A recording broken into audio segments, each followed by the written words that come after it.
समस्त केमिति अछ मु विश्वनाथ समस्त को स्वागत करूछि बागदेव ट्यूटर यूट्यूब चैनल को जे आमे एही क्लास रे तुमरो भूगोल रो प्रथम अध्याय संबल यह प्रथम पाठ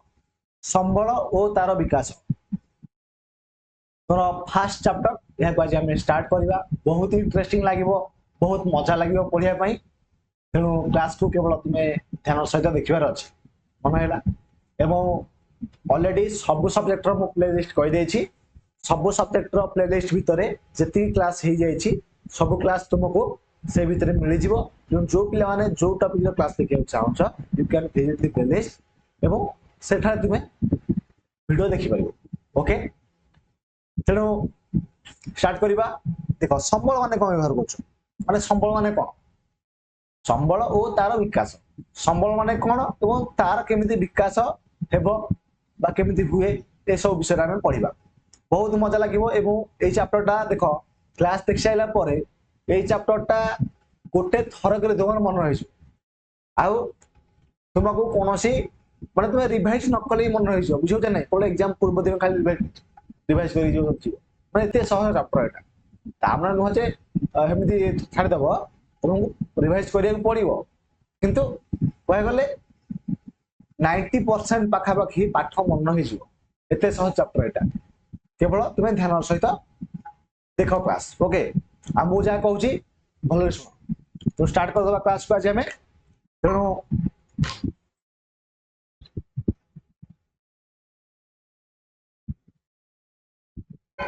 खरा दिन बुझेला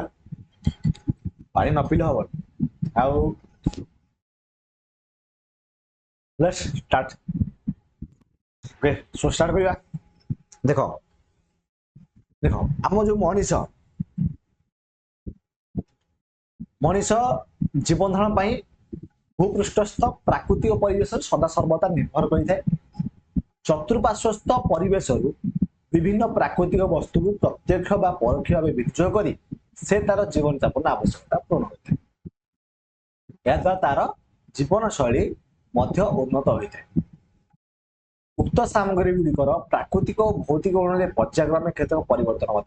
परिलक्षित होता है बुझेगा देखो आउ जिन कही दउची समस्ते रीड करने चेष्टा कर मु ऑलरेडी सदा कहि मु तुमको जते पारुछ रीड कर व्हेन यू रीड बुझेगा जते तुम पढ़ सेते बेले तुम सबकॉन्शियस माइंड रे पढ़िया प्रति डरटा धीरे छाड़ी जी बुझेला तुम सेते रीडिंग कर देखो मनुष्य माने आमे बंचे पई भूपृष्ठ जतिक प्राकृतिक जिंस अछि प्राकृतिक परिवेश जहाँ भी अछि परिवेश कोन आप चतुर्पार्श्व रथिबा समस्त सजीव और निर्जीव वस्तु को नै गठित ये को हम कहछे परिवेश जहाँ भी अछि हम चतुर्पार्श्व जहाँ अछि ताको हम कहछे परिवेश बुझेला आम भूपृष्ठस्थ अर्थात आम भूमि ऊपर बा भूमि पृष्ठ रे जते सब अछि प्राकृतिक परिवेश तापर हम निर्भर केमिति धर जब आमे भात खाइबा भात कोथरा आसुची ना सर चावल आसुची चावल कोथरा आसुची सर धान रो आसुची धान केंदे आसुची ना सर धान गछ रो आसुची धान गछ केमिति आसुची ना सर धान गछ चाष कले आसुची जो चाष करा जाउची ता कोथरा करा जाउची ना सर हल द्वारा करा जाउची लंगल द्वारा किबा ट्रैक्टर द्वारा करा जाउची ताले मोटामोटी भाव कहे बोले आम चारिपार्श्व जहाँ भी अच्छे आमे बंचे पे आमे तापर निर्भर करुचे धर रहिबा घर टिए दरकार आमे रहिया पे तेणु घर पर निर्भर कले बुझौ छने तेणु कहे बोले आमे परिवेश जहाँ सब ऊपर निर्भर करुचे जति तुम क्लियरिटी हे गला तेणु आमे प्रत्यक्ष माने डायरेक्टली हो कि इनडायरेक्टली हो आमे सब जिंस को कोन करछे ना व्यवहार करछे विनियोग करछे फॉर एग्जांपल देखो आजिकली कोन तुमे वीडियो क्लास देखुछो कोथरे तुमरा फोन ना देखुछो के लैपटॉप देखु के स्मार्ट टीवी देखु तेणु से जिंस तुमे मंगल उपयोग करछो तापर तुमे डिपेंडेंट तुमे सेल फोन बा मोबाइल फोन रे भी मोबाइल फोन ऊपर डिपेंडेंट लैपटॉप ऊपर डिपेंडेंट टैबलेट ऊपर डिपेंडेंट टीवी ऊपर डिपेंडेंट कारण तुम्हें से किसी कंटेंट कंज्यूम करुच तुम्हें पाठ ही पढ़ी पारुच तुम्हें एंटरटेनमेंट भी हो तापर तुम डायरेक्टली हो कि इनडायरेक्टली हो तुम्हें कौन कर निर्भर करुच बुझीगला आ डायरेक्टली कौन इनडायरेक्टली कौन तुम जान डायरेक्टली माने गोटे जिनस डायरेक्ट निर्भर हवा बुझे ना इनडायरेक्ट माने इनडायरेक्ट भाव निर्भर हवा माने से जिनसटा निर्भर हवा किंतु इनडायरेक्टली भाव परोक्ष भाव बुझीगला प्रत्यक्ष आ परोक्ष प्रत्यक्ष माने डायरेक्टली इनडायरेक्ट माने परोक्ष क्लियर तेणु आम जो जिनस व्यवहार करुचे जिनस व्यवहार करने द्वारा कौन हो सर आमर जो लाइफ स्टाइल हो चेंज हो बुझेगा आमर जो सामग्री गुड़िकर प्राकृतिक और भौतिक गुण में मत कि परिवर्तन आसता है जो जिनसा मुझे स्टार्टिंग में कहली धान रू गम जो धान रू गम होता धान रू चाउल चाउल रू भात ठीक जमी काठ रू काठ उपकरण पाचे तुला सूता पाचे देख जदि काठ पाइबा काठटा आम डायरेक्टली पाचे काठ से काठ उपकरण तैयारी कले बुझे तुलार सूता सूतार लुगा खनिज पदार्थ विभिन्न जंत्रांश गृह उपकरण इत्यादि प्रस्तुत व्यवहृत होता है बुझेगा ताले कह गले सबू जिन आम कौट पाचे प्रकृति ही पाचे सामग्री गुड़िक अपेक्षा से उत्पादित उत्पाद गुड़िक अधिक मूल्यवान होता है तो गोटे जिन जान जो सामग्री गुड़ाक मत गोटे जिन कह मुझे काठ आ काठ उपकरण काठटा तुमको कम पैसा मिल जी मूल्यवान बेटर दा जो काठ उपकरण काठटा बेटर जो काठ लिखिले पटे काठ उपकरण ओके काठ उपकरण ताने कोटा अधिक टंका मुझे दब टंका कथा आलोचना करवा अच्छा काठरे अधिक पैसा मिले कोटा अधिक भैल्युएबल कोटा अधिक मूल्यवान काठ ना काठ उपकरण काठ उपकरण तेणु एठार से कहला उत्पाद अपेक्षा उत्पादित द्रव्य गुड़िक देख उत्पादित उत्पाद उत्पाद उत्पादित उत्पाद गुड़िक अधिक मूल्यवान होते अर्थात जोटा उत्पादित होता है सेटा अधिक गुरुत्वपूर्ण होता है ये क्लीयर होगा ना बुझे धरा जाए ना तुलार सूता तुला अधिक मूल्यवान ना सूता सूताटा अधिक मूल्यवान तेणु जोटार जोड़ा सृष्टि से अधिक मूल्यवान होता है जमी तुलार तुला सृष्टि जो तुलार सूताटा सृष्टि तो सूताटा अधिक मूल्यवान बुझेगा तेणु ये पॉइंट से देला ये क्लियरिटी है तुम ओके तारे मु कहबे संबल क्या कहुए बहुत बढ़िया भाव में तुम बही देछि आकु दिए बढ़ीदेव जे मनुष्यर व्यक्तिगत तथा सामाजिक आवश्यकता पूर्ण करिबारे उपयोगी और मूल्यवान विवेचित हेउथिबा परिवेशर विभिन्न पदार्थ जैव अजैव तथा शक्ति इत्यादि जहाँ प्रात्ययिक दृष्टिकोण सुगम्य अर्थनैतिक दृष्टिकोण संभव और सांस्कृतिक दृष्टिकोण ग्रहणयोग्य ताकू आम कहते संबल ठीक बुझेगा आपको मुझे आहरी बढ़िया भाव में बुझी दूसरी कौन ना मनीषर पर्सनाल मान व्यक्तिगत आ सामाजिक आवश्यकता पूर्ण करने जो पूर्ण करने माने जो उपयुक्त उपयोगी जो मूल्यवान जहाँ भी विवेचित होता है जमीक देख मो संबल क्या कहुए जब मुझे कहबी मो भाषा मनुष्यर व्यवहार लिख मनुष्यर आवश्यकता मनुष्य परिवेश जो पदार्थ उपरे प्रत्यक्ष बा परोक्ष भाव निर्भर करे ताहाको संबल कहुए यहाँ मो भाषा यहाँ भी लिख तुम फुल मार्क आस बही कौन मनुष्य देख मुझे जोटा कहली ये लांगुएज भल लांगुएज कर पूरा खांटी ओडिया कहीदेली बुझे तो दीटा लिखिले भल मार्क आस कि कथा ओके देख मनुष्य तर निज पर्सनाल लाइफ कथा हो कि सामाजिक लाइफ कथा हो निजर आवश्यकता पूरण करने परिवेश जिते सब पदार्थ अच्छी जैव पदार्थ बा अजैव पदार्थ है जैव माने जोड़ा जीवंत पदार्थ हो कि अजैव माने जोड़ा जैव नुहे से पदार्थ हो मैंने मोटामोटी भाव कह गले सजीव पदार्थ हो कि निर्जीव हो मन है जोटा कि प्रात्यगिक दृष्टिकोण सुगम अर्थनैतिक दृष्टिकोण संभव ଆଉ ସାଂସ୍କୃତିକ ଦୃଷ୍ଟିକୋଣ ଗ୍ରହଣ ଯୋଗ୍ୟ। मोटामोटी भाव में कह गले जोटा किसी भैल्यू थी जोटा किसी आमको मनी दे पाथो टंका दे पाथो एवं जो जिनसा आवश्यकता पूर्ण कर पाथो बुझेगा ताकू कह जाए संबल क्लियर मो भाषा जो कहली मनुष्यर व्यवहार योग्य मनुष्यर आवश्यकता पूर्ण करने आम चतुर्पार्श्वस्थ परिवेश समस्त सजीव और निर्जीव वस्तु पदार्थ गुड़ी को संबल कहुए ये देखिए ना बुझीगला ओके प्राकृतिक परिवेश मध्य अव्यवहृत कि अज्ञात रही पदार्थ संबल व्यक्त होता है ओके ताले प्राकृतिक परिवेश मन प्राकृतिक परिवेश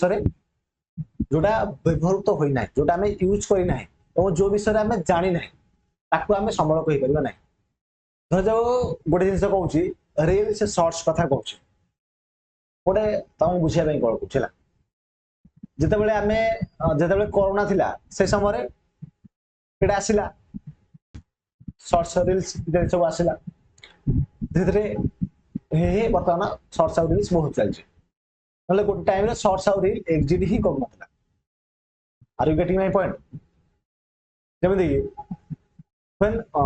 आई वाज इन स्कूल मुझे स्कूल में पाठ पढ़ुली से समय नुआ नुआ स्क्रीन टच मोबाइल आसला तामाने से समय आईफोन कौन सैमसंग कौन ये जिन गुड़ा एक्जिस्ट कर माने आईफोन थिला सैमसंग फोन थिला किंतु आजिकल जो प्रकार टेक्नोलोजी फोन थिला से प्रकार टेक्नोलोजी से माने से काल नथिला व्हेन आई वाज लाइक 14 और 15 मत जिते 14-15 वर्ष बयस होता से समय ये जिन गुड़ा एक्जिस्ट ही कर आईफोन 16 प्रो मैक्स तो थिला कि नथिला एबे लॉन्च होइछ धर जाओ सैमसंग फोन सब टॉप मॉडल कहबा एबे लॉन्च होइछ तो ए जिन गुड़ा गोटे टाइम रे एक्जिस्ट कर नथिला से समय आम अज्ञात थिले ना आम जानिथिलु से समय ना एबे रील्स आसीबो एबे ये आसीबो जानथिलु आउडे जिन धर आर्टिफिशियल इंटेलिजेंस एआई कथा कहूँ व्हेन आई स्टार्टेड यूट्यूब जिते मु यूट्यूब स्टार्ट कली से समय माने एआई कौन किसी नथिला बुझे ना एआई बोली गोटे जिनस एक्जिस्ट ही कर टोटाल इंटरनेट रे एआई बोली जिनस एक्जिस्ट ही कर ओके तर धीरे धीरे एआई आसिला किछि एआई थिला किंतु इंटरनेट रे सेटा एक्जिस्ट कर बुझे ना एक्जिस्ट माने इंटरनेट रे ए भलिया सुविधा नथिला एबे एआई जो फीचर्स आसुची बुझिला तापर धीरे धीरे हे कि एबे देखो एआई केते डिमांड रे आसिला बुझे ना तेणु एबे आमे बंचुचे लाइक केबे 2000 एबे हचटा 2025 मसिया हला आज डेट जति कहबा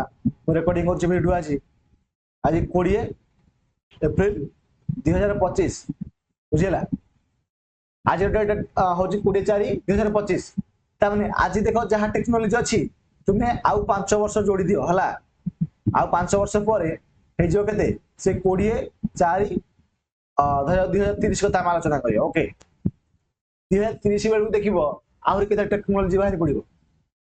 बुझियो जे नै तेनो किंतु एबे हम जानने जे आगु कोन टेक्नोलॉजी बाहरिबो आगु को गीत बाहरिबो आगु कोन हबो आमे जानिनी जोटा एक्जिस्ट करिनी बुझियो जे नै वर्तमान एक्जिस्ट करिनी फ्यूचर एक्जिस्ट करिवो किंतु वर्तमान एक्जिस्ट नै देखियो ठीक सेमिति संबल रे कोन हला जो संबल विषय में जानि किंतु सेटा अछि से संबलटा अछि किंतु हम जानि फॉर एग्जांपल समुद्र भितर देखिबो बहुत गुडे पहाड़ पर्वत लुचि अछि जो लुचि कोंगरे करछि गुडी के अछि तसे तो बहुत प्रकार माने मूल्यवान जिंस जेमति कि सोना केंदी मूल्यवान सोना हेगला रूप हीरा हेगला ठीक सेमिति किछि मूल्यवान संपद रहिछि जोटा कि मनुष्यर अनुसंधान में आसीनी मनुष्य से विषय अज्ञात किंतु सेटा अछि किंतु मनुष्य जाने बुझिला तो ताकू आमे वर्तमान संबल कहि परिबा नाही काहेना सेटा आमे व्यवहार ही करिनी जोटा मनुष्य व्यवहार करिवो हला एवं मनुष्य जाने थिबो ताकू आमे कहे संबल जदि जोटा मनुष्य अज्ञात अछि मनुष्य जानिनी एवं व्यवहार करिनी ताकू आई कांट बा वी कांट से संबल बोली बा रिसोर्स बुझिला ओके ଯେମିତି ଏଠା ଦେଇଛି ଯେମିତି କହିଲେ ମନୁଷ୍ୟ ତାକୁ ଯଦି ବ୍ୟବହୃତ କଲା ବା ବିନିଯୋଗ କଲା ତାହେଲେ ତାକୁ ଯାଇକି ଆମେ ସମ୍ବଳ କହିପାରିବା। ତେଣୁ ଗୋଟେ ଜିନିଷ ମନେ ରଖ, ଯୋଉ ଦେଶଟା ସମ୍ବଳକୁ ଗଚ୍ଛିତ ଅବସ୍ଥାରୁ ନେଇ ଯେତିକି ପରିମାଣରେ ବିକଶିତ କରିପାରିଛି ସେଇ ଦେଶଟା ସେତିକି ଉନ୍ନତ ହେଇଛି। ମୁଁ ସମ୍ବଳ ପାଇଲି, ତାକୁ ଗଚ୍ଛିତ ଅବସ୍ଥାରେ ମାନେ ଯୋଉ ଜାଗାରେ ଷ୍ଟକ୍ ଥିବ ସେଇ ଗଚ୍ଛିତ ଅବସ୍ଥାରୁ ମୁଁ ତାକୁ ଯେତେ ପରିମାଣରେ ବିକଶିତ କରିପାରିଛି, ଡେଭଲପମେଣ୍ଟ କରିପାରିଛି, ସେଇ ଦେଶଟା ସେତିକି ଆଗକୁ ଯିବ। ବୁଝିଲା? ଓକେ, ସେ ଦେଶଟା ସେତିକି ଆଗକୁ ଯିବ କାରଣ ସେ ଦେଶର ଆର୍ଥିକ ଅବସ୍ଥାଟା ଅଟୋମେଟିକାଲି କଣ ହେଇଯିବ, ସେତିକି ଦୃଢ ହେଇଯିବ, ସମୃଦ୍ଧ ହେଇଯିବ। Are you getting my point? Okay, ତେଣୁ ଏହି ସମ୍ବଳ ଗୁଡ଼ିକ ମଧ୍ୟରୁ କେତେକ ସମ୍ବଳ ସିଧାସଳଖ ବ୍ୟବହାର କରାଯାଉଥିବା ବେଳେ ଆଉ କେତେକ ସମ୍ବଳକୁ ବିଭିନ୍ନ ଉପାୟରେ ରୂପାନ୍ତରିତ କରି ବ୍ୟବହାର କରାଯାଇଥାଏ। ଏହି ରୂପାନ୍ତରୀକରଣ ପ୍ରକ୍ରିୟା ବା ପ୍ରାକୃତିକ ପରିବେଶ ପ୍ରକୃତି, ମନୁଷ୍ୟ ପ୍ରାତ୍ୟକ୍ଷ ଓ ଅନୁଷ୍ଠାନ ମଧ୍ୟରେ ଥିବା ପରସ୍ପର ନିର୍ଭରଶୀଳତା ଉପରେ ନିର୍ଭର କରିଥାଏ।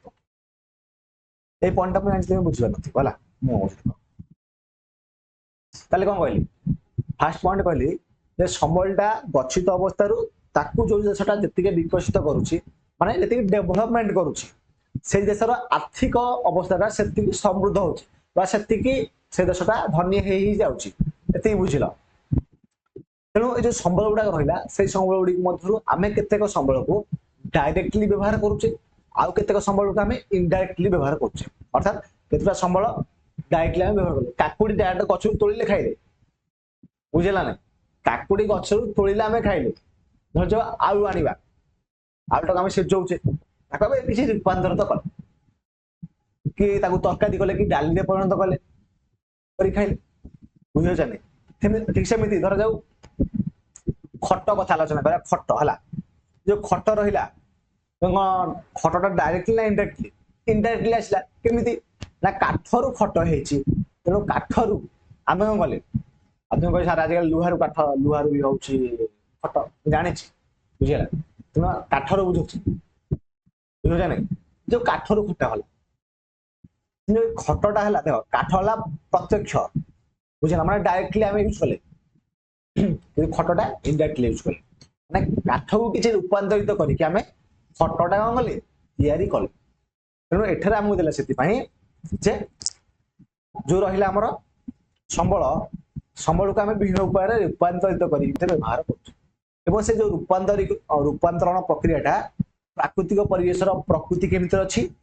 ମନୁଷ୍ୟ ପ୍ରାଥର୍ଯ୍ୟ ଆଉ ଅନୁଷ୍ଠାନ ମଧ୍ୟରେ ଥିବା ପରସ୍ପର ନିର୍ଭରଶୀଳତା ଉପରେ ନିର୍ଭର କରିଥାଏ। ଏଇଟା କଣ ମୁଁ ଦଉଛି ଟିକେ ପାଣି ପିଇଲା, ଯୋଉ ପଏଣ୍ଟଟା ଓକେ, ଏତେ ଟିକେ ଭଲ ଭାବରେ ଦେଖ।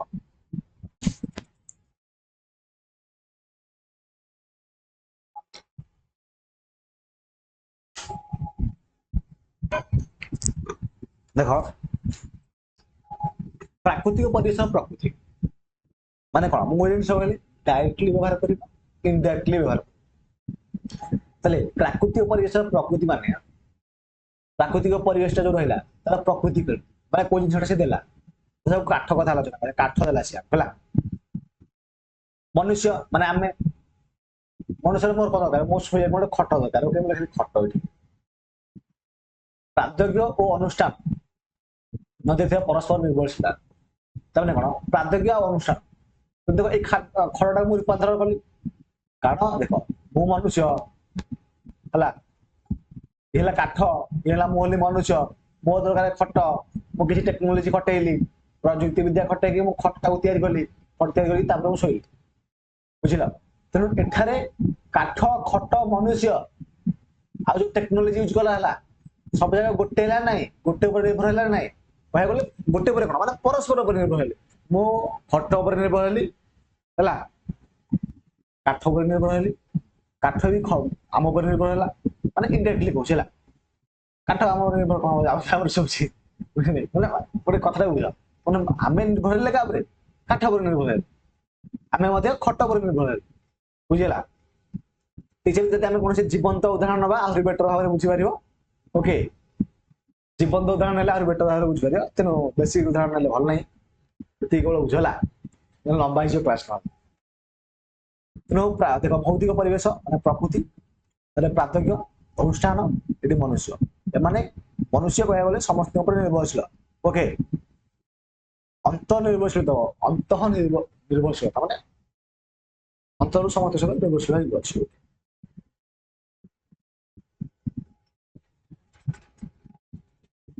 ତ ଦେଖିବା ଅନେକ ଭାବନ୍ତି ଯେ ସମ୍ବଳ ହଉଛି ପ୍ରକୃତିର ଗୋଟେ ମୁକ୍ତ ଦାନ, କିନ୍ତୁ ସେଟା ଠିକ ନାହିଁ, ଯଥାର୍ଥ ନୁହେଁ। ଯଥାର୍ଥ ଯଥା ଅର୍ଥ ନୁହେଁ ସେଟା ହେଲା। ସମସ୍ତେ ଭାବନ୍ତି ସମ୍ବଳଟା ହଉଛି ପ୍ରକୃତିର ଗୋଟେ ମୁକ୍ତ ଦାନ। ଓକେ, ମୁଁ ବି ମାନୁଛି, କିନ୍ତୁ ସେଟା ଯଥାର୍ଥ ନୁହେଁ। ତା ମାନେ ସେଟା ଠିକ ନୁହଁ, ଠିକ କିନ୍ତୁ ଯଥା ଅର୍ଥ ନୁହଁ। ଯଥାର୍ଥ ମାନେ କଣ? ଠିକ ଅର୍ଥ ନୁହଁ ସେଟା, ବୁଝିପାରୁଛ ନାଇଁ? ସମସ୍ତେ କହିବେ ଯେ ସମସ୍ତେ କହିବେ କଣ, ସମସ୍ତେ କହୁଛନ୍ତି ହେଲା, ସମସ୍ତେ କହୁଛନ୍ତି ଯେ ସମ୍ବଳ ଯୋଉ ଆମେ ବ୍ୟବହାର କରୁଛେ ସମ୍ବଳଟା ପ୍ରକୃତିର ଗୋଟେ ମୁକ୍ତ ଦାନ, କିନ୍ତୁ ଆକ୍ଚୁଆଲି ଯଦି ତୁମେ ଦେଖିବ ସେଇଟା ସମ୍ବଳ ହେଉଛି ମାନବୀୟ କାର୍ଯ୍ୟକଳାପ କଳାପର କ୍ରିୟାତ୍ମକ ବସ୍ତୁ। ମାନବ ଯୋଉ କାର୍ଯ୍ୟକଳାପ କରୁଛି ତାର କ୍ରିୟାତ୍ମକ ବସ୍ତୁଟା ହଉଛି ସମ୍ବଳ। ମାନବୀୟ କାର୍ଯ୍ୟକଳାପର କ୍ରିୟାତ୍ମକ ବସ୍ତୁ, କ୍ରିୟାତ୍ମକ। ମୁଁ ଖଟରେ ବସିବି ବା ମୁଁ ବସିବି, ମୁଁ କହିଲି ମୁଁ ବସିବି ହେଲା, ଓକେ ବସିବି, ମୁଁ ବସିବି କହିଲି, ଯୋଉ ବସିବିଟା ଗୋଟେ ଭର୍ବ କ୍ରିୟା। ଏଇ ବସିବି ଅନୁସାରେ ମୁଁ କାପରେ ବସିବି, ଖଟରେ କି ଚୌକିରେ କି କାପରେ ବସିବି, ବୁଝୁଛ ନା? ତେଣୁ ଏଇ ଯୋଉ ବସିବୁ ଆମର এই କାର୍ଯ୍ୟକଳାପର କ୍ରିୟାତ୍ମକ ବସ୍ତୁ। ତେଣୁ ବସିବୁରୁ ଆମେ ଗୋଟେ ଚେୟାରଟେ ତିଆରି କଲେ, ଖଟଟେ ତିଆରି କଲେ, ସେଥିପାଇଁ ଏଠାରେ କୁହାହେଲା ଯେ ସମ୍ବଳ ହଉଛି ମାନବୀୟ କାର୍ଯ୍ୟକଳାପ କ୍ରିୟାତ୍ମକ ବସ୍ତୁ ବା କ୍ରିୟାତ୍ମକ ଯାହା କ୍ରିୟା କରାଯିବ ତା ଅନୁସାରେ ଆମେ ବସ୍ତୁ ବାହାର କରୁଛୁ। ଓକେ, ବା ବସ୍ତୁ ରହିଛି। କ୍ଲିୟର? ଓକେ, ସମ୍ବଳର ବ୍ୟବହାର କ୍ଷେତ୍ରରେ ମନୁଷ୍ୟର ଭୂମିକା ବିଶେଷ ଉଲ୍ଲେଖ। ସମ୍ବଳ ବ୍ୟବହାର କରିବା ପାଇଁ ମନୁଷ୍ୟ ବେଶୀ ବ୍ୟବହାର କରେ, କାରଣ ମନୁଷ୍ୟକୁ ସମ୍ବଳର ସ୍ରଷ୍ଟା, ଉପଭୋକ୍ତା ଓ କ୍ଷୟକାରୀ କାରବାର ବ୍ୟବହାର କରାଯାଏ। ଆଉ ଥରେ କହୁଛି ଶୁଣ, ସମ୍ବଳର ବ୍ୟବହାର କ୍ଷେତ୍ରରେ ମନୁଷ୍ୟର ଭୂମିକା ହେଉଛି ବହୁତ ଗୁରୁତ୍ୱପୂର୍ଣ୍ଣ, କାରଣ ମନୁଷ୍ୟ ସମ୍ବଳର ସ୍ରଷ୍ଟା, ସମ୍ବଳର ଉପଭୋକ୍ତା ଆଉ ସମ୍ବଳର କ୍ଷୟକାରୀ ମଧ୍ୟ। ଅର୍ଥାତ୍ ସମ୍ବଳକୁ ସ୍ରଷ୍ଟା କିଏ? ମନୁଷ୍ୟ, ତାକୁ ବ୍ୟବହାର ମଧ୍ୟ କରେ ମନୁଷ୍ୟ, ତାକୁ କ୍ଷୟ କରେ ମଧ୍ୟ ମନୁଷ୍ୟ। ତେଣୁ ଅର୍ଥନୈତିକ ଭୂଗୋଳରେ ମନୁଷ୍ୟକୁ ଏକ ମୁଖ୍ୟ କର୍ତ୍ତା ଭାବରେ ଗ୍ରହଣ କରାଯାଇଥାଏ। ବୁଝିଲା? କାହିଁକି ମନୁଷ୍ୟକୁ ମୁଖ୍ୟ କର୍ତ୍ତା ଭାବରେ ବ୍ୟବହାର କରାଯାଇଥାଏ? କାରଣ ମନୁଷ୍ୟ ହେଲା ସମ୍ବଳର ସ୍ରଷ୍ଟା, ଉପଭୋକ୍ତା ଆଉ କ୍ଷୟକାରୀ। ସେଥିପାଇଁ ମନୁଷ୍ୟକୁ ଅର୍ଥନୈତିକ ଭୂଗୋଳରେ ଜଣେ ମୁଖ୍ୟ କର୍ତ୍ତା ଭାବରେ ଗ୍ରହଣ କରାଯାଇଥାଏ। ଏତେ କ୍ଲିୟର? କାରଣ ଉତ୍ପାଦନ, ବଣ୍ଟନ, ବ୍ୟବହାର, କ୍ଷୟ। କଣ କହିଲି? ଉତ୍ପାଦନ ମାନେ ସୃଷ୍ଟି କରିବା, ବଣ୍ଟନ ମାନେ ବାଣ୍ଟିବା, ବ୍ୟବହାର ମାନେ ବ୍ୟବହାର କରିବା, ଆଉ କ୍ଷୟ এই ପ୍ରଭୃତି ସମସ୍ତ ପ୍ରକ୍ରିୟା ମନୁଷ୍ୟ ଦ୍ୱାରା ହିଁ ସମାହିତ ହୋଇଥାଏ। ଯେତିକି ପ୍ରକ୍ରିୟା କହିଲି, ଉତ୍ପାଦିତ କରିବା, ତାକୁ ବାଣ୍ଟିବା, ତାକୁ ବ୍ୟବହାର କରିବା, ତାକୁ ନଷ୍ଟ କରିବା, ସେଟା କା ଦ୍ୱାରା ହେଇଥାଏ? ମଣିଷ ଦ୍ୱାରା ହିଁ ହେଇଥାଏ। କାଠରୁ ଖଟ ତିଆରି କରିବି ହେଲା, କାଠରୁ ଖଟ, ଖଟଟା କଣ କଲି? ମୁଁ ତିଆରି କଲି, କାଠରୁ ଖଟ ତିଆରି, କାଠଟା କିଏ ବାହାର କଲା? ଗଛ ଆଣିକି ମନୁଷ୍ୟ ବାହାର କଲା। କାଠରୁ ଖଟ ତିଆରି କଲା ମନୁଷ୍ୟ, ତାରେ ଖଟଟା ନଷ୍ଟ ହେଇଗଲା, ତାକୁ ବ୍ୟବହାର କରି ନଷ୍ଟ ବ୍ୟବହାର କଲା କିଏ? ମନୁଷ୍ୟ। ତାର ଖଟଟା ନଷ୍ଟ ହେଇଗଲା, କଲା କିଏ? ମନୁଷ୍ୟ। ଚାରିଟା ବୁଝେଇ ଦେଖ, ଆଉ ଥରେ ବୁଝେଇ ଦଉଛି ନହେଲେ। ଦେଖ, এটা ଖଟ, ଓକେ, ଖଟକୁ ମୁଁ ଉତ୍ପାଦନ କଲି, କାଠ, ଏଟା କାଠ, କାଠରୁ ମୁଁ ଖଟକୁ ଉତ୍ପାଦନ କଲି, ଓକେ, ଉତ୍ପାଦନ କଲି, ତାକୁ ମୁଁ ବ୍ୟବହାର କଲି, ତାକୁ ମୁଁ ବାଣ୍ଟିଲି। ବଣ୍ଟନ ମାନେ କଣ? ମୁଁ ସବୁକୁ ତାକୁ ବିକିକି ସେଲ୍ କଲି, ବା ସମସ୍ତେ ଜାଣିଲେ ଯେ ଖଟ ବୋଲି ଗୋଟେ ଜିନିଷ, ତାପରେ ଶୁଆଯାଏ, ତାପରେ ତାକୁ ମୁଁ ବ୍ୟବହାର କଲା ପରେ ସେଟା ନଷ୍ଟ ହେଇଗଲା, ତାକୁ ମୁଁ କ୍ଷୟ କଲି। ତେଣୁ ଚାରିଟା ପଏଣ୍ଟ ଆସିଲା ନା ଏଥିରେ? ମନୁଷ୍ୟ ହଉଛି ମେନ୍, ବୁଝିଲା, ସମ୍ବଳରେ। ତେଣୁ ଯେତିକି ମନୁଷ୍ୟକୁ ମଧ୍ୟ ଏକ ସମ୍ବଳ ଭାବରେ ଗ୍ରହଣ କରାଯାଏ, ସେଥିପାଇଁ ମନୁଷ୍ୟ କଣ କୁହାଯାଏ? ମାନବ ସମ୍ବଳ, ବୁଝିଲା। ଯେ ଏମିତି ଲେଖିବ, ମନୁଷ୍ୟ ଯେହେତୁ ସମ୍ବଳର ସ୍ରଷ୍ଟା, ଉପଭୋକ୍ତା ଆଉ କ୍ଷୟକାରୀ। ତୁମେ ଏମିତି ଲେଖିପାରିବ, ଯେହେତୁ ମନୁଷ୍ୟ ସମ୍ବଳକୁ ଉତ୍ପାଦ କରେ, ତାକୁ ବଣ୍ଟନ କରେ, ତାକୁ ବ୍ୟବହାର କରେ ଏବଂ ତାକୁ କ୍ଷୟ କରେ, ସେଥିପାଇଁ ମନୁଷ୍ୟକୁ ଗୋଟେ ସମ୍ବଳ ମାନେ ଗ୍ରହଣ କରାଯାଇଛି, ଯାହାକୁ ମନୁଷ୍ୟ ମାନବ ସମ୍ବଳ କୁହାଯାଏ। ମାନବ ସମ୍ବଳ କାହାକୁ କୁହାଯାଏ କହିଲେ ଏଟା ଲେଖିବ ହେଲା। ଓକେ, ବା ଏମିତି ଲେଖିବାରେ ମନୁଷ୍ୟକୁ ମାନବ ସମ୍ବଳ କୁହାଯାଏ। କାହିଁକି କୁହାଯାଏ? ଏ ଯୋଉ ପଏଣ୍ଟଟା କହିଲେ ଲେଖିବ। କୌଣସି ଦେଶର ଲୋକମାନଙ୍କର ଜୀବନ ଧାରଣର ମାନ ଉକ୍ତ ଦେଶର ସମ୍ବଳ ଓ ଜନସାଧାରଣର ଗୁଣ ଓ ଆକାର ଉପରେ ନିର୍ଭର କରିଥାଏ। ତାହେଲେ ଗୋଟେ ଦେଶ ଲାଇଫଷ୍ଟାଇଲଟା କାହା ଉପରେ ନିର୍ଭର କରିବ? ନା ସେଇ ଦେଶରେ ଥିବା ସମ୍ବଳ ଏବଂ ଜନସଂଖ୍ୟା ଯୋଉ ରହିଲେ ବା ଯେତିକି ଲୋକ ରହିଲେ ସେଇ ଦେଶ ଭିତରେ, ତାଙ୍କର ଗୁଣ କଣ, ତାଙ୍କର ମାନେ ଭଲ ଗୁଣ ଅଛି କି ଖରାପ ଗୁଣ ଅଛି, ତାଙ୍କର ଆକାର କଣ, ଆକାର ମାନେ ଲୋକମାନେ କେତିକି ସଂଖ୍ୟାରେ ଅଛନ୍ତି। ଗୋଟେ ଦେଶ ए देश मानकर 5 कोटी लोक अच्छा ओके 5 कोटी लोक अच्छा से 5 कोटी लोक भितर सब जाक भल लोक अच्छा 70-80% भल लोक अच्छा जन गुण भल सब भल तेणु कौन हम ऑटोमेटिकली तुम जानदेव से देशर लोक मैंने जेहतु गुण भल सब भल से अधिक टंका इनकम कर विकसित देश तेणु लाइफस्टाइल बढ़िया थी सब लोक मान कि गोटे विकासोन्मुखी देश पढ़ा जोटा कि विकसित विकासोन्मुखी कौन अर्थनीति जो अर्थनीति पढ़ला बेले कह ओके ये देश में आनकर 150 कोटी लोक अच्छा 150 कोटी लोक भितर निश्चित भाव जी बेसी लोक अच्छा तेणु भल लोक बेसी थे कम लोक भल थे से क्षेत्र में जीवधारण लाइफस्टाइल टी भल होता है बुझेगा आज कम्पेयर टू विकसित देश तेणु ये आमको देला जो देशर संबल मन रख जो देशर संबल आ जनसाधारण गुण आकार भल थाए से जिन अनुसार लाइफस्टाइल जीवन धारण मानटा से उन्नत होता है तेणु कौन देशर सभ्यता कि अर्थनैतिक विकास उक्त देशर जनसंख्या प्राकृतिक संबल और मनुष्य मान संबल व्यवहार कर तेणु कह गले अर्थनैतिक विकासटा सभ्यताटा क्या निर्भर करे से देश लोक मान से देश जनसंख्या मान लोक प्राकृतिक संबल आ मनुष्य मैंने संबल को व्यवहार करने जो गुण गुड़ाक व्यवहार कर संबल व्यवहारकारी गुण तापर निर्भर करे तो मन रख संबल 4 गोटी विशेषत्व अच्छी व्हिच इज वेरी इंपोर्टेंट ना एग्जाम में बारंबार पढ़ुची संबल 4 गोटी विशेषत्व अच्छी संबल जो 4 गोटी विशेषत्व रहा कौन ना प्रथम है उपयोगिता द्वितीय है कार्य दक्षता नेक्स्ट है सुलभता और परिवर्तनशीलता ओके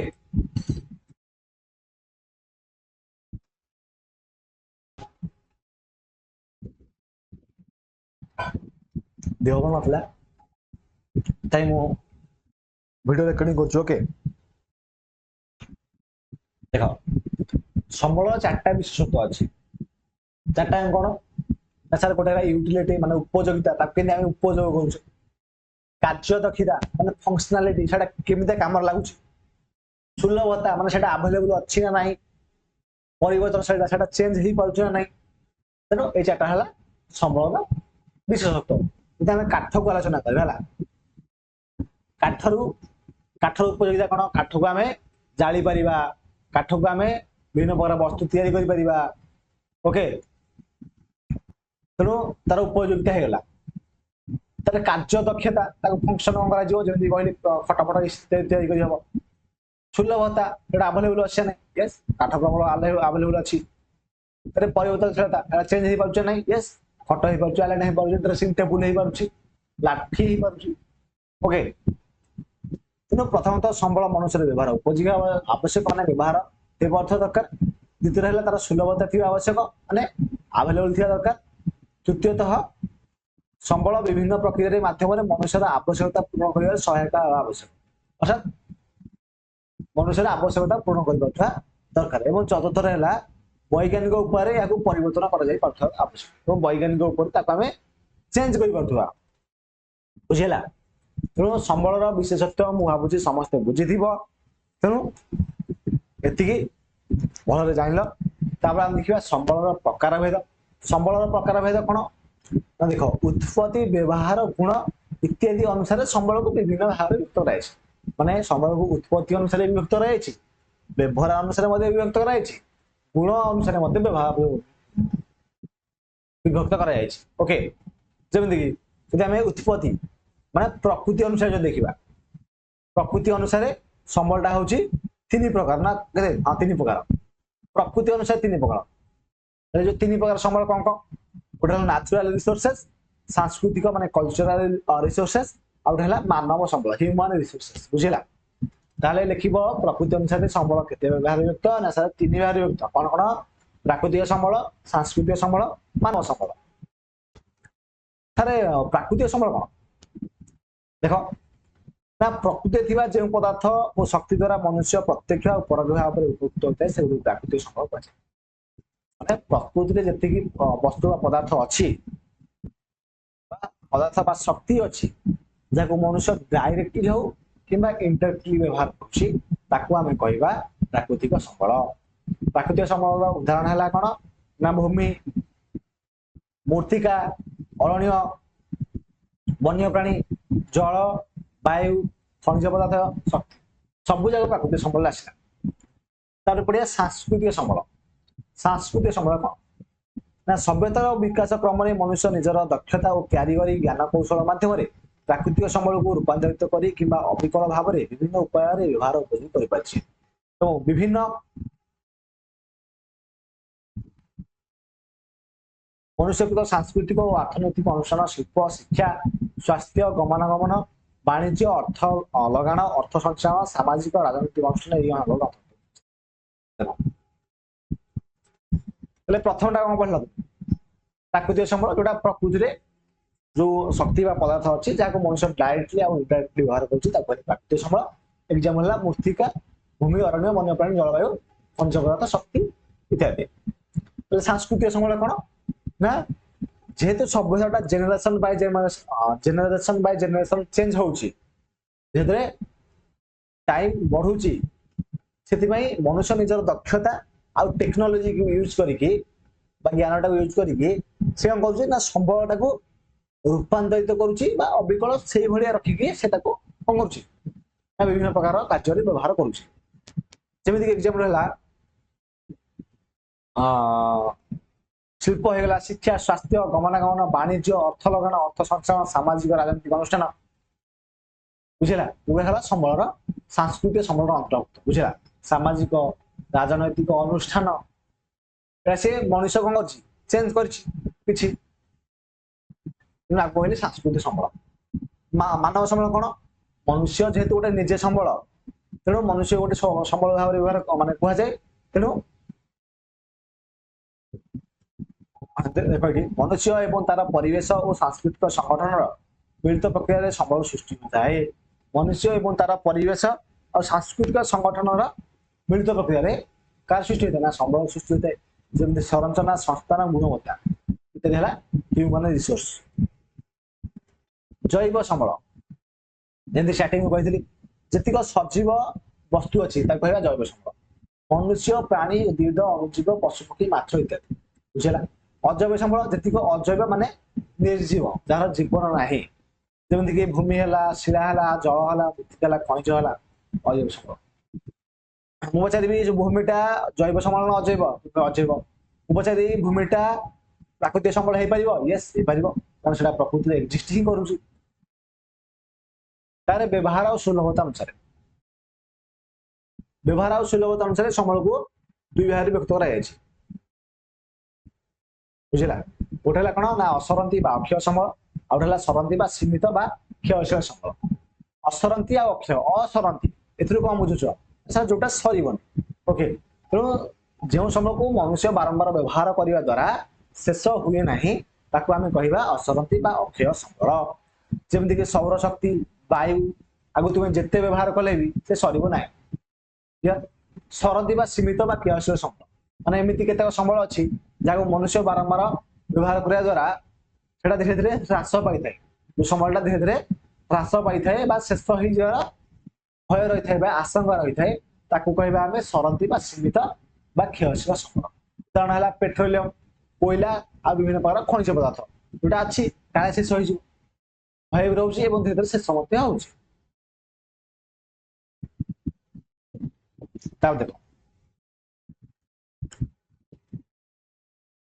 परिमाण अनुसार संबल को दुई भाग व्यक्त कराला। गोटे अपूरणीय संबल आ गए पूरणीय संबल अविराम संबल है। अपूरणीय संबल कौन ना जो संबल गुड़िक मनुष्यर बारंबार व्यवहार द्वारा संपूर्ण शेष हो जाए और ताकू पुणी सृष्टि करे ना बुझे चेष्टा कर। असरंती संबल कौन कहले जोटा शेष हबनी सरंती जोटा शेष हो क्रमश ह्रास पाई शेष हो सरंती संबल। अपूरणीय कौन ना जो संबलटा मनुष्य व्यवहार करने द्वारा संपूर्ण शेष हो ना कि आउ थे पुणी सृष्टि भी ना। देख मनुष्य जोटा व्यवहार करी ଏବଂ ସେଟା ଶେଷ ହେଇଯାଇଛି ଏବଂ ତାକୁ ପୁଣି ଆଉ ଥରେ ଆମେ ସୃଷ୍ଟି କରିପାରିବା ନାହିଁ। ତାକୁ ଆମେ କହିବା ଅପୂର୍ଣ୍ଣ ସମ୍ପଦ। ଯେମିତି ଖଣିଜ ପଦାର୍ଥ, ଖଣିଜ ତୈଳ କୁଳା, ଖଣିଜ ପଦାର୍ଥ ଯେତିକି ଥିଲା ମନେକର ଏତିକି ଖଣିଜ ପଦାର୍ଥ ଥିଲା, ଏତିକିରୁ ଏତିକି ଶେଷ ହେଇଯାଇଛି, ତାହେଲେ ଆଉ ଏତିକି ବାକି ରହିଲା, ଆଉ ଏତିକି ଆମେ ଚାହିଁଲେ ବି ସୃଷ୍ଟି କରିପାରିବା ନାହିଁ। ବୁଝିପାରୁଛ ନାଇଁ? ତାକୁ ଆମେ ଅପୂର୍ଣ୍ଣ ସମ୍ବଳ। ତାହେଲେ ପୂର୍ଣ୍ଣ ସମ୍ବଳ କଣ ନା ମନୁଷ୍ୟର ବ୍ୟବହାର କରିବା ଦ୍ୱାରା ଯୋଉ ସମ୍ବଳର କୌଣସି ହ୍ରାସ ପରିଲକ୍ଷିତ ହୁଏ ନାହିଁ ବା ସରୁନି, ତାକୁ ଆମେ କହିବା ଅପୂରଣୀୟ ବା ଅବିରାମ ସମ୍ବଳ। ସୌର ଶକ୍ତି, ଭୂତାପ ଶକ୍ତି, ଜୁଆର ଶକ୍ତି ଆଉ ପବନ ଶକ୍ତି। ତା ଦେଖିବା ନବୀକରଣ ଯୋଗ୍ୟ ଆଉ ନବୀକରଣ ଅଯୋଗ୍ୟ ସମ୍ବଳ। ଦେଖ ଭରଣ ଅନୁସାରେ କଣ ନା ଭରଣ ଅନୁସାରେ ସମ୍ବଳକୁ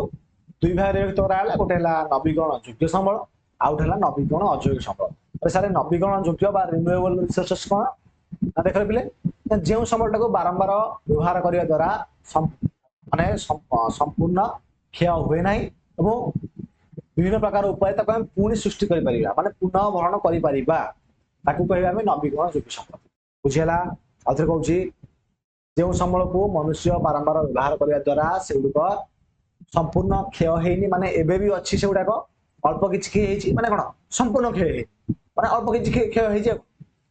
ତେଣୁ ମନୁଷ୍ୟ ବ୍ୟବହାର କରିବା ଦ୍ୱାରା ଯେଉଁ ସମ୍ବଳଟା ସମ୍ପୂର୍ଣ୍ଣ କ୍ଷୟ ହେଇନି ଏବଂ ତାକୁ ଯଦି ଆମେ ଚାହିଁବା ଆଉ ଥରେ ପୁନର୍ଭରଣ କରିପାରିବା, ତାହେଲେ ତାକୁ ଆମେ କହିବା ନା ନବୀକରଣ ଯୋଗ୍ୟ ସମ୍ବଳ। ଯେମିତି ଉଦାହରଣ ହେଲା ଜଙ୍ଗଲରୁ ଯୋଉ ପଦାର୍ଥ ସୃଷ୍ଟି ହଉଛି, ବୁଝିହେଲା? ତାପରେ ପ୍ରାଣୀଜାତ ପଦାର୍ଥ, ପ୍ରାଣୀର ଯୋଉ ପଦାର୍ଥ ବାହାରୁଛି, ଯେମିତି କଣ ତା ହେଲା କ୍ଷୀର ହେଇଗଲା, ହେଲା ପ୍ରାଣୀଜାତ ପଦାର୍ଥ। କୃଷିଜାତ ପଦାର୍ଥ, କୃଷି କାର୍ଯ୍ୟ କରିବା ଦ୍ୱାରା ଯୋଉ ପଦାର୍ଥ କହୁଛି ବାହାରୁଛି, ଧାନ, ଏ ବର୍ଷ ଧାନ ଚାଷ କରିଦେଲେ ଧାନ ବାହାରି ପଇଲା, ଆଉ ଧାନ ନାହିଁ, ଶେଷ ହେଇଗଲା। ପୁଣି ତାକୁ ଆମେ ଚାହିଁଲେ ଆଉ ଥରେ ଧାନ ଚାଷ କରୁଛେ, ତାକୁ ପୁନର୍ଭରଣ ଆମେ କରିଦେଲେ, ଯୋଉଟା ଆସିଲା ଆମର ନବୀକରଣ ଯୋଗ୍ୟ ସମ୍ବଳ। ଏବଂ ଜଳ, ମୃତ୍ତିକା, ବାୟୁ ପ୍ରଦୂଷଣ ପ୍ରାକୃତିକ ଉପାୟରେ ଭରଣ ହୋଇଥାଏ। ଯୋଉ ଜଳ ରହିଲା, ମୃତ୍ତିକା ରହିଲା ଆଉ ବାୟୁ ପ୍ରଦୂଷଣ ଯୋଉ ହଉଛି, এটা ପ୍ରାକୃତିକ ଉପାୟରେ ନ୍ୟାଚୁରାଲି ସେଟା ଭରଣା ହେଇଯାଉଛି। ଓକେ, ତାହେଲେ ନବୀକରଣ ଅଯୋଗ୍ୟ ସମ୍ବଳ କଣ ନା ସାର୍? ଓକେ, ମୁଁ କହିବି ସାର୍ ନବୀକରଣ ଅଯୋଗ୍ୟ ସମ୍ବଳ କଣ? ଦେଖ, ଯୋଉ ସମ୍ବଳଟାକୁ ଅନବରତ ମନୁଷ୍ୟ ବ୍ୟବହାର କରିବା ଦ୍ୱାରା କହିଛି ସେଟା ହ୍ରାସ ପାଇଲେ ବା ନଷ୍ଟ ହେଇଗଲେ ଆଉ ପୁଣି ତାକୁ ଆମେ ସୃଷ୍ଟି କରିପାରିବା ନାହିଁ, ମାନେ ଆଉ ତାକୁ ପୁନର୍ଭରଣ କରିପାରିବା ନାହିଁ, ତାକୁ କହିବା ନବୀକରଣ ଅଯୋଗ୍ୟ ସମ୍ବଳ। ଯେମିତି କୋଇଲା, ପେଟ୍ରୋଲିୟମ, ତାକୁ ଯଦି ବ୍ୟବହାର କରିକି ଆମେ ଶେଷ କରିଦେବା, ତାକୁ ପୁଣି ପୁନର୍ଭରଣ କରିପାରିବା ନାହିଁ, ମାନେ ହେଲା। ଦେଖ, କେତେକ କ୍ଷେତ୍ରରେ ଅଦରକାରୀ ଧାତବ ପଦାର୍ଥ ଗୁଡ଼ିକୁ ବିଭିନ୍ନ ଯାନ୍ତ୍ରିକ ପଦ୍ଧତିରେ ପୁନଃ ଚକ୍ରଣ ପ୍ରକ୍ରିୟା ଦ୍ୱାରା ଆଉ ଥରେ ବ୍ୟବହାର ଯୋଗ୍ୟ କରାଯାଇଥାଏ। ଏହାକୁ ପୁନରୁଦ୍ଧାର ଯୋଗ୍ୟ ସମ୍ବଳ କୁହାଯାଏ। ଦେଖ, କେତେକ ସମ୍ବଳ ଅଛି, ଯୋଉ ସମ୍ବଳ ଗୁଡାକୁ କଣ କରାଯିବ ନା ବିଭିନ୍ନ ପ୍ରକାର ଯାନ୍ତ୍ରିକ ପଦ୍ଧତିରେ ପୁନଃ ଚକ୍ରୀୟ ପ୍ରକ୍ରିୟା ଦ୍ୱାରା ଆଉ ଥରେ ବ୍ୟବହାର କରାଯାଇଥାଏ, ମାନେ ତାକୁ ପୁନଃ ଚକ୍ରୀକରଣ କରିକି ଆଉ ଥରେ ବ୍ୟବହାର କରାଯିବ। ଧର କାଗଜଟା ହେଲା, କାଗଜଟା ମାନଙ୍କର କାଗଜ ହେଇଗଲା, ବିଭିନ୍ନ ପ୍ରକାର ଜିନିଷ ଅଛି ଯୋଉଟାକୁ ପୁଣି ଆମେ ତାକୁ ପୁନଃଚକ୍ରଣ କରିକି ତାକୁ ରିସାଇକେଲ କରି, ହେଲା, ରିସାଇକେଲ ଯୋଉ ଆମେ କହୁଛେ, ହେଲା, ରିସାଇକେଲ କରିକି ତାକୁ ଆମେ ବ୍ୟବହାର କରିପାରିବା, ତାକୁ କହିବା ଆମେ ପୁନରୁଦ୍ଧାର ଯୋଗ୍ୟ ସମ୍ବଳ ବା ରିକଭରେବଲ ରିସୋର୍ସେସ୍, ମାନେ ଯୋଉଟାକୁ ଆମେ ରିକଭର କରିପାରିବା। ଯେମିତିକି ଆମର ଏକ୍ସାମ୍ପଲ ହେଲା ଭୂମି, ମୃତ୍ତିକା, ଆଲୁମିନିୟମ, ଲୁହା ଇତ୍ୟାଦି ଧାତବ ପଦାର୍ଥ। ଲୁହାଟା ଆମର ନଷ୍ଟ ହେଇଯାଇଛି, ତାକୁ ଆମେ ରିସାଇକେଲ କରିକି ନୂଆ କରିପାରିବା। ବୁଝିପାରୁଛ ନା? ଦେଖ, ତାପରେ ଯେଉଁ ନବୀକରଣ ଅଯୋଗ୍ୟ ସମ୍ବଳ ଗୁଡ଼ିକୁ ପୁନରୁଦ୍ଧାର କରାଯାଇପାରେ ନାହିଁ, ସେଗୁଡ଼ିକୁ ପୁନରୁଦ୍ଧାର ଅଯୋଗ୍ୟ ସମ୍ବଳ କୁହାଯାଏ। ଯୋଉଟାକୁ ଆମେ ପୁନରୁଦ୍ଧାର କରିପାରିବା ନାହିଁ, ହେଲା, ତାକୁ କହିବା ଆମେ ପୁନରୁଦ୍ଧାର ଅଯୋଗ୍ୟ ସମ୍ବଳ। ଯେମିତିକି କୋଇଲା, ପେଟ୍ରୋଲିୟମ ହେଲା ଉଦାହରଣ, ଏ ଗୋଟେ ସରିଗଲେ ଆଉ ତାକୁ ପୁନରୁଦ୍ଧାର କରିପାରିବା ନାହିଁ। ତାପରେ ବଣ୍ଟନ ଆଉ ବିତରଣ ଅନୁସାରେ ସମ୍ବଳ ହେଲା ଦୁଇ ପ୍ରକାର, ଗୋଟେ ହେଲା ସର୍ବତ୍ର ସୁଲଭ ସମ୍ବଳ ଆଉ ଗୋଟେ ହେଲା ସ୍ଥାନୀୟ ସମ୍ବଳ। ସର୍ବତ୍ର ସୁଲଭ ସମ୍ବଳ କଣ ନା ଯେଉଁ ସମ୍ବଳଟା ଭୂପୃଷ୍ଠର ସବୁଆଡେ ଥାଏ ବା ସବୁଆଡେ ମିଳିଯାଏ, ତାକୁ କୁହନ୍ତି ସର୍ବତ୍ର ସୁଲଭ ସମ୍ବଳ। ଯେମିତି ଭୂମି, ଜଳ, ବାୟୁ, ତମେ ଯୁଆଡେ ଯିବ ତୁମକୁ ଭୂମି ମିଳିବ, ଯୁଆଡେ ଯିବ ଜଳ ମିଳିବ, ଯୁଆଡେ ଯିବ ବାୟୁ ମିଳିବ, ହେଲା ସର୍ବତ୍ର सुलभ संबल स्थानीय संबल कौन जो संबलटा भूपृष्ठर केतक निर्दिष्ट स्थान अच्छी निर्दिष्ट स्थान मैंने केत पर्टिकुलर जगार अच्छी कहवा स्थानीय संबल जमी खनिज पदार्थ जमी खनिज पदार्थ जो जगह थी से जगह थी ना सब अच्छी सब ना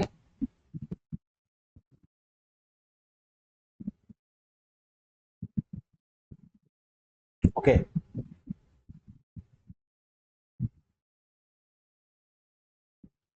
नेक्स्ट देखो गच्छित संबल पोटेंशियल रिसोर्सेस ताले पोटेंशियल रिसोर्सेस कौन ना जो संबल देखो जो संबल प्राकृतिक गंताघर अवभूत अवस्था रही प्रच्छन्न बा गच्छित संबल माने जो संबलटा वर्तमान प्रकृतिर गंताघर रही बुझेला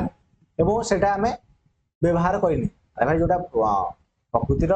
ग्रंथागार अच्छी किंतु आम व्यवहृत करथिबा ना व्यवहार करथिबा व्यवहार करि नथिबा बुझेला किंतु प्रच्छन्न बा गच्छित संबल कुआ जाय किंतु गुजरात और राजस्थान में प्रचुर सौर शक्ति और पवन शक्ति मजबूत अच्छी मात्र यार उपयुक्त विकास करा जाय पारि नै तेणु राजस्थान आ गुजरात अपन कहि दिना जगह राजस्थान आ एमसीक्यू बहुत इंपोर्टेंट आगु मन रख गुजरात आ राजस्थान में प्रचुर सौर शक्ति आ पवन शक्ति रही मात्र ताको उपयुक्त भाव में विकास करा जाय पारि नाही समुद्र तले थिबा खनिज पदार्थ मध्य गच्छित संबल श्रेणीभुक्त समुद्र तले मध्य विभिन्न प्रकार खनिज पदार्थ अच्छी किंतु ताको आमे कौन करछे यूज ही करने बेला गच्छित संबल अम्लजान और उद्जान सम्मिश्रण में जल सृष्टि उपयुक्त कौशल द्वारा भविष्य में एथुरु शक्ति उत्पादन करा जाय परिबो बोली आशा करा जाय तुम जानिथिबो अम्लजान आउ उद्जान मिसिकी जल सृष्टि हुए H2+ H2O जोटा आमे पढ़िथिले कोठी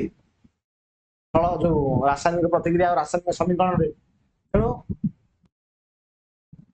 अम्लजान आउ जदि उद्जान मिसी जिवे तो सेथुरु पानी बाहला बा पानी सृष्टि हैला तेणु से जो जलटा माने से ताकू व्यवहार करिकी माने फ्यूचर रे शक्ति उत्पादन करा जाय पारियो बोली आशा करा जाउछि बुझेला संबल भंडार कौन स्टॉक परिवेश में थिबा पदार्थ जेगुड़िक मनुष्य आवश्यकता पूर्ण कर पारिबो मात्र आज ज्ञान कौशल अनुसार से व्यवहार हो पारु नाही एभली पदार्थ को संबल भंडार कह जाए अर्थात परिवेश में एमती पदार्थ अच्छी जेगुड़िक मनुष्य आवश्यकता पूर्ण कर पारिबो किंतु वर्तमान टेक्नोलोजी द्वारा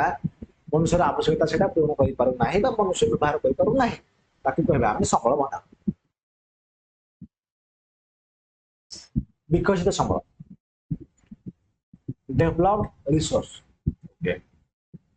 जहाँ व्यवहार उपयोगी करि पारिछि ताको विकसित संबल कहा जाए जाको व्यवहार उपयोगी करा जाई पारिछि माने जोटा व्यवहार करा जाइछि ऑलरेडी माने सरी जाइछि व्यवहार ताको हम कहबा डेवलप्ड रिसोर्सेस जेमति कि जल विद्युत शक्ति और अन्य खनिज पदार्थ आको हम ऑलरेडी यूज ही करि देइछे जेहेतु यूज करि देइछे त एटा हबो हमर गुटे विकसित संबल बुझेला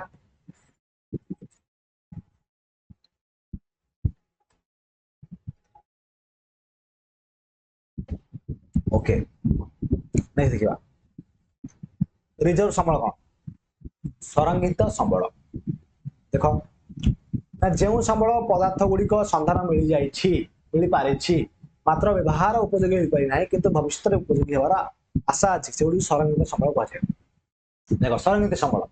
माने जो संबल गुड़िकर संधान ऑलरेडी आमे जानि जाइछि माने हमको संधानटा मिल जाइछि जे ए जगह रे ए संबल अछि बोली किंतु ताको आमे व्यवहार करिने किंतु भविष्य में ताको आमे व्यवहार करिबा ताको कहबा आमे संरक्षित संबल उदाहरण प्रवाहित जल द्वारा विद्युत शक्ति उत्पादन पाई व्यवहार करा जाय करना तेणु जो जरा प्रवाहित जल से विद्युत शक्ति बाहर किंतु ताको आमे आज एबे व्यवहार करि पारि नाही आगु एटा व्यवहार करिबा तेणु आगु आमे संरक्षित संबल तरे मालिकाना अनुसार मालिकाना माने कोन ownership according to the ownership माने ओनरशिप अनुसार संबल को व्यवहार करा गला चारि भाग रे बुझेला गोटेला व्यक्तिगत संबल आउटेला गोष्ठीगत संबल आउटेला जातीय संबल आउटेला आंतरजातीय संबल ले व्यक्तिगत संबल कोन ना जो संबल निजस्व अधिकार रे अछि माने निज अंडर रे जोटा अछि ता कहै व्यक्तिगत संबल जेम देखला कोन से चाष जमी हला गृह हला माने घर रोपण कृषि भूमि पुष्करणी कूप इत्यादि जदि तुम निज अंडर अच्छी तुम ना अच्छी बा तुमर अच्छी सेटा होला व्यक्तिगत संबल ताले गोष्ठीगत संबल कोन ना जोटा गोष्ठी गोष्ठी माने केते जण लोक नै गठित जदि गोटे जिंस बा गोटे पदार्थ बा गोटे जिंसटे सेटा गोष्ठी माने सेही लोक मानकर समस्त नारे अछि बा समस्तकर अछि ता कहबा गोष्ठी समूह अर्थात कौन सी गोष्ठीर समस्त व्यक्तिंकर समूह मालिकाना थिबा स्थावर और अस्थावर संपत्ति को गोष्ठीगत संबल कुआ जाए यथा गोचर भूमि श्मशान पुष्करणी प्रमोद उद्यान चित्त विनोदन केन्द्र खेल पड़िया कहली गोष्ठी मान 10 जन लोक 10 कि गोटे गाँव 100 जन लोक ओके गोटे गाँव 100 जन लोक से 100 जन लोकंकर कौन अच्छी जो स्थावर आ अस्थावर माने गोटे स्थान गोटे स्थान को परिवर्तन हो पाथो जोटा अस्थावर माने जोटा परिवर्तन हो पानो माने मूवेबल आ इमूवेबल प्रॉपर्टी माने जोटा जो प्रॉपर्टी को जो संपत्ति को हमें माने मूव करि परिबा एवं जो संपत्ति हमें मूव करि परिबा नाही धर जाऊ एटा गोटे मूवेबल प्रॉपर्टी आको मु ए जगह नै ए जगह थुई पारि ए जगह नै एटा थुई पारि तेनु आकु हमें कहिबा कोन स्थावर मूवेबल अस्थावर कोन धर जाऊ मु ए जो रूम रे रहउची ए रूम ता हला अस्थावर आको हमें घुचै परिबा नाही स्थान परिवर्तन करिबा स्थान परिवर्तन करिबा करि परिबा नाही तेनु हला अस्थावर तेनु स्थावर आ अस्थावर संपत्ति को गोष्ठीगत संबल कह जाए जमी एग्जाम्पल है जो कहले जब 100 जन लोक थे गोटे गाँव में 100 जन कंट्रे जब 100 जन जेहतु गोटे गाँव रोचे तमें से गाँटा है गोटे गोष्ठी तेणु से लोक मान गोचर भूमि अच्छी मशाणी अच्छी श्मशान मान मशाणी पोखरी अच्छी कूह अच्छी तार पार्क अच्छी खेल पड़िया अच्छी ये सब गुड़ाक है कौन गोष्ठीगत संबल जातीय संबल कौन सर देख देशर भौगोलिक सीमारेखा मध्य समस्त प्राकृतिक संबल सांस्कृतिक संबल मानव संबल इत्यादि जातीय संबल कहुए अर्थात आम भारत देश ओके जो भारत रहा